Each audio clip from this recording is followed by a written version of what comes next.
Hello everyone. In the present video, I will continue the discussion on Merton's functionalism.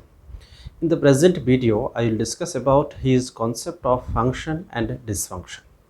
So let's begin. Merton proposed the idea of function and dysfunction.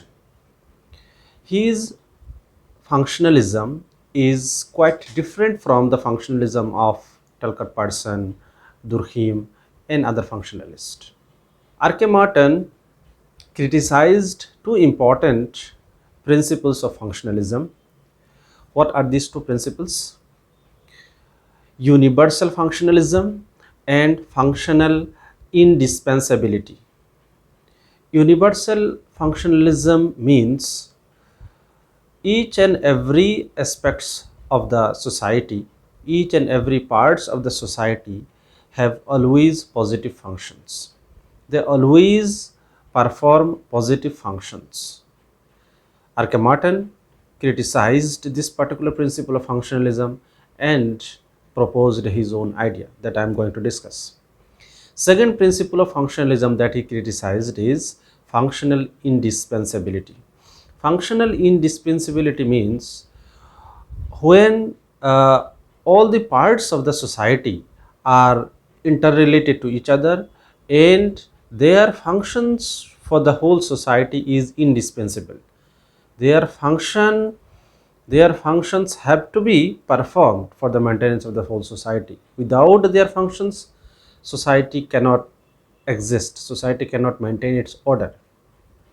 So this particular principle, there is functional indispensability, is also being criticized by Merton. Now come to the point of his idea, function and dysfunctions. In this idea of function and dysfunction, he basically opposed these two principles, that is universal functionalism and functional indispensability.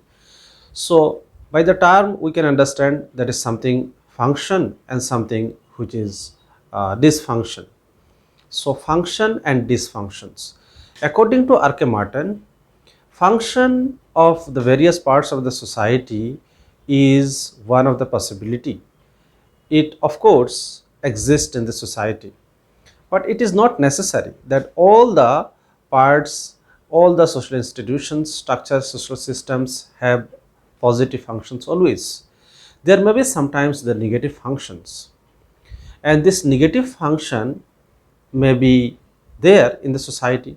These negative functions may be a possibility in the society. So that is why it is always not necessary that functional universalism can be maintained. There is always not a possible that all the parts of the society maintains positive functions. There may be negative functions as well. So particular parts of the society may have positive functions and also may have negative functions.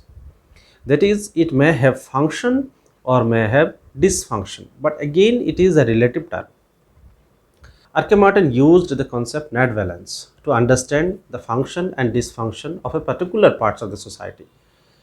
That means a particular part of the society cannot be completely functional and cannot be completely dysfunctional also. So sometimes it may be functional, sometimes it may be dysfunctional, or a situation may arise where a particular part may be dysfunctional and another situation may arise where this part again will emerge as functional. But again in another situation, a particular part or particular social system or social structure may be functional for one particular unit and dysfunctional for another particular unit. It is functional for one section of the people, it is dysfunctional for another section of the people.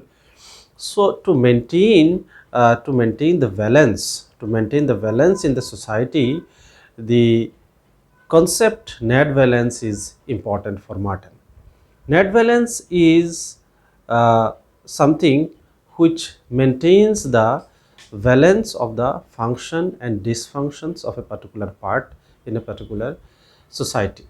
And we as a sociologist can understand this functional and dysfunctional aspects of a particular society based on the situation, based on the relative situation, based on the relative relation and the context. Second important thing is functional indispensability, that always a, a part is contributory for the whole society and function of the particular part is contributory for the whole society. But Martin is saying there may be alternative function as well. There may be alternative function, that is a particular part is not functional, that is dysfunctional, and there may be another alternative course of action, there may be another alternative system or institution or part which may emerge, and this may contribute for the maintenance of the whole society. So it is not necessary that always a particular part is contributing for the maintenance of the whole society, or its function is always contributing. Sometimes it may create disruption, sometimes it may create dysfunction. So this is the concept of function and dysfunction. Function and dysfunction does not means that some parts have function, some parts have dysfunction. No, you don't be confused with this. A particular part may be functional, it is a possibility. It may also be dysfunctional, it is also a possibility.